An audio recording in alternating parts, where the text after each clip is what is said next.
Hello viewers, कैसे हैं आप। 30 रुपये में 3 स्कूप आइसक्रीम, और वो भी 3 फ्लेवर की आइसक्रीम अगर आप घर पर बनाना चाहते हैं तो आप मेरी इस रेसिपी को ज़रूर देखिए। और इससे सस्ती आइसक्रीम आपको बाज़ार में भी नहीं मिलेगी।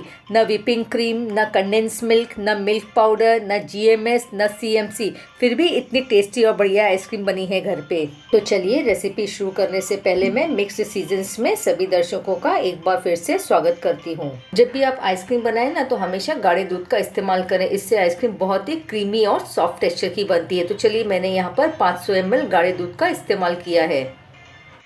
और अब दूध को उबालने के लिए एक मोटे तले का बर्तन ले लें और इस दूध को उसमें ट्रांसफ़र कर लें।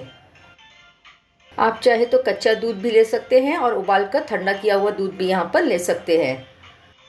और अब इस दूध में से 2 से 3 चम्मच दूध आप एक कटोरी में निकाल के अलग रख लें।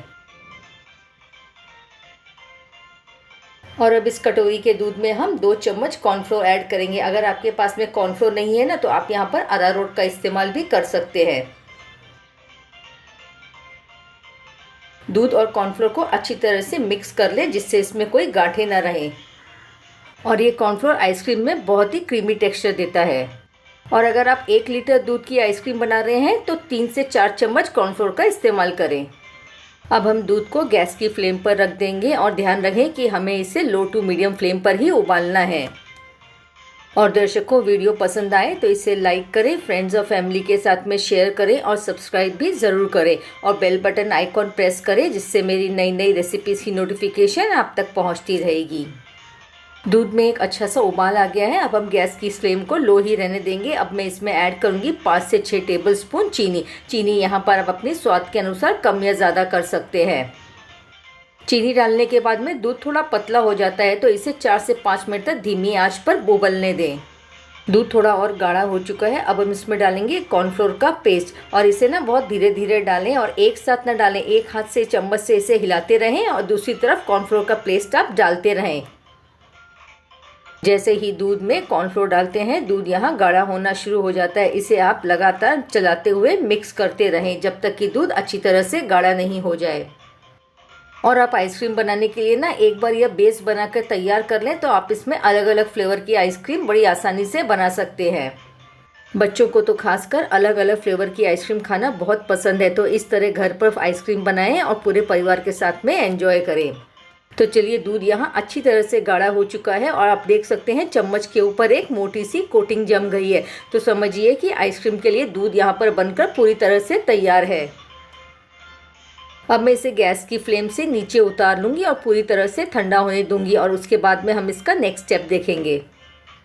आप देख सकते हैं दूध यहाँ कितना गाढ़ा हो चुका है और आइसक्रीम बनाने के लिए परफेक्ट कंसिस्टेंसी है। अब इस आइसक्रीम के मिक्सचर में 3 से 4 चम्मच दूध की मलाई ऐड करेंगे। दूध को उबालकर उसके बाद ठंडा करके उसके ऊपर जो मलाई जम जाती है ना, बस ये वही मलाई है। और अगर आपके पास में मलाई नहीं है तो आप यहाँ 3 से 4 चम्मच मिल्क पाउडर का भी इस्तेमाल कर सकते हैं। मलाई डालने के बाद में आइसक्रीम के इस मिक्सचर को अच्छी तरह से मिक्स कर लें।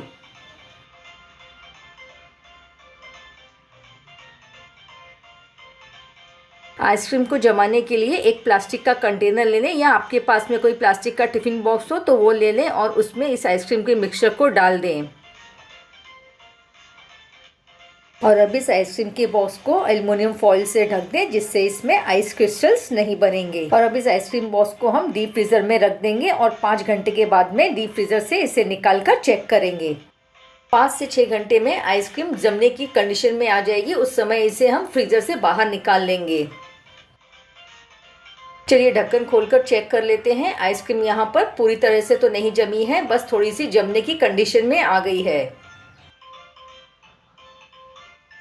इस समय पर आइसक्रीम को एक मिक्सर ग्राइंडर जार में डाल के अच्छी तरह से पीस लेंगे। आप देखते हैं बाज़ार की आइसक्रीम बहुत ही हल्की और सॉफ्ट होती है। बस इसी तरह से उसे 2 से 3 बार फैक्ट्री में मिक्स करके चर्न किया जाता है। और आइसक्रीम को हल्की और स्वादिष्ट बनाने के लिए इस प्रक्रिया को करना एकदम ज़रूरी है। आप इस स्टेप को बिल्कुल भी ना मिस करें। और इस तरह से आइसक्रीम को मिक्स करके पीसने से इसमें आइस क्रिस्टल्स भी नहीं रहते हैं। कभी कभी हम शिकायत करते हैं ना, हमारी आइसक्रीम तो अच्छी जमी है लेकिन इसमें बर्फ़ नज़र आ रही है। तो बस इस प्रक्रिया को इसलिए करना एकदम ज़रूरी है। इसे आप मिक्सर ग्राइंडर में 2 से 3 मिनट ही पीसें, उससे ज़्यादा बिल्कुल ना पीसें।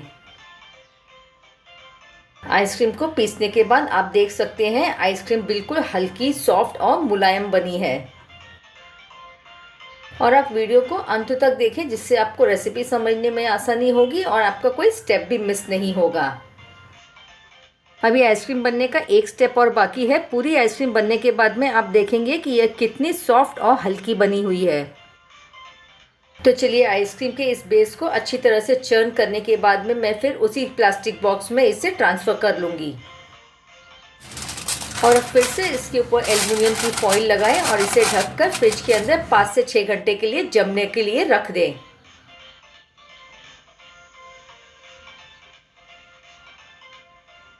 लगभग 5 से 6 घंटे हो चुके हैं। हम आइसक्रीम को एक बार चेक कर लेते हैं। आइसक्रीम यहाँ जमने की कंडीशन में आ चुकी है। अब हम इसके 3 भाग कर लेंगे। यहाँ पर मैं 3 फ्लेवर की आइसक्रीम की रेसिपी आपके साथ में शेयर कर रही हूँ।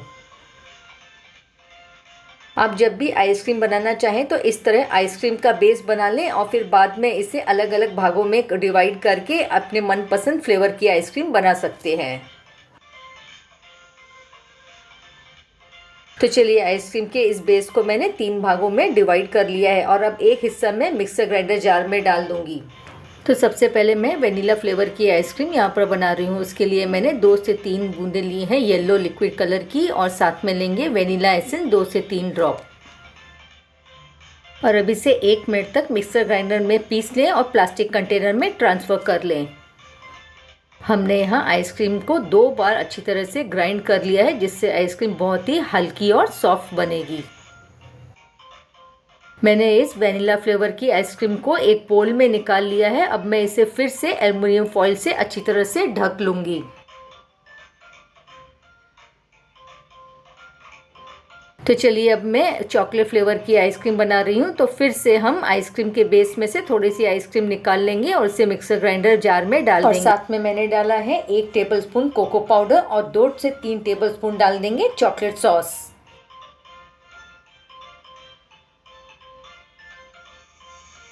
और इसे भी 1 मिनट के लिए मिक्सर ग्राइंडर जार में ग्राइंड कर लेंगे। तो चलिए मिक्सर ग्राइंडर जार को खोल के देख लेते हैं आइसक्रीम कितनी क्रीमी और फ्लफ़ी बनी है और बहुत ही सॉफ्ट भी बनी है। अब इसे एक बोल में ट्रांसफ़र कर लें और इसे भी एल्युमिनियम की फॉइल से ढक कर रख लें। गर्मियों के मौसम में आइसक्रीम खाना चाहते हैं तो बस इस तरह से एक बार आइसक्रीम का बेस बना के तैयार कर लें और घर में अलग अलग फ्लेवर की आइसक्रीम आसानी से बना सकते हैं। तो चलिए अब मैं बना रही हूँ बच्चे और बड़े दोनों का फेवरेट ओरियो बिस्किट की आइसक्रीम। यह स्वाद में बहुत ही टेस्टी लगती है। मैंने 10 रुपये वाला ओरियो बिस्किट का पैकेट लिया है। अब मैं इसे हाथों से क्रश कर लूँगी और थोड़ा सा इसके ऊपर बेलन चला दूँगी, जिससे ये थोड़ा पाउडर फॉर्म में आ जाएगा। और एक बार आप ओरियो बिस्किट की आइसक्रीम घर पे बना के देखिए, बाज़ार की आइसक्रीम खाना भूल जाएंगे। तो चलिए अब जो तीसरा हिस्सा आइसक्रीम की बेस का बचा था उसे मिक्सर ग्राइंडर में डाल दें और इसे 1 मिनट तक अच्छी तरह से ग्राइंड कर लें।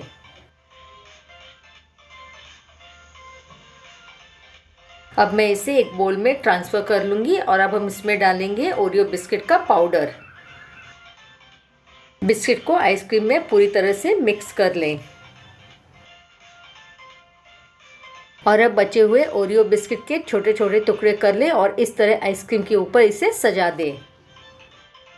और अब मैं इसे भी एल्युमिनियम फॉइल से अच्छी तरह से ढक दूंगी और अब हम तीनों कटोरियों को डीप फ्रीज़र में कम से कम 8 से 10 घंटे के लिए फ्रीज़ होने देंगे। तो चलिए आइसक्रीम को मैंने डीप फ्रीज़र से निकाल लिया है। मेरे फ्रिज में ये लगभग 10 घंटे में अच्छी तरह से सेट हो गई है। तो चलिए 30 रुपये में बनकर तैयार है 3 फ्लेवर की सुपर टेस्टी और सुपर क्रीमी बाजार जैसी आइसक्रीम। अब मैं इस आइसक्रीम को बाहर निकाल लूँगी और इसे सर्व करके आपको दिखाऊंगी। तो आप भी मेरी इस रेसिपी को स्टेप बाय स्टेप फॉलो करें और एक बार इस रेसिपी को ज़रूर बनाकर देखें। मुझे यकीन है आपको ये रेसिपी बहुत पसंद आएगी और मुझे कमेंट बॉक्स में बताएं आपको मेरी ये रेसिपी कैसी लगी। तीनों फ्लेवर्स की आइसक्रीम को मैं एक प्लेट में निकाल के रख लेती हूँ और अब इसके ऊपर डालें थोड़ा सा चॉकलेट सॉस और घर पे बैठकर ठंडी ठंडी कूल आइसक्रीम को एंजॉय करें। और अगर आपके पास में चॉकलेट सॉस नहीं है ना तो कोई दिक्कत नहीं है, फिर भी ये आइसक्रीम उतनी ही स्वादिष्ट और बाजार जैसी टेस्टी लगेगी। और दर्शकों, वीडियो को अंत तक देखने के लिए आपका बहुत बहुत धन्यवाद। फिर मिलेंगे किसी और मज़ेदार रेसिपी के साथ। तब तक खाते रहिए, खुश रहिए और अपनी सेहत का ध्यान रखिए।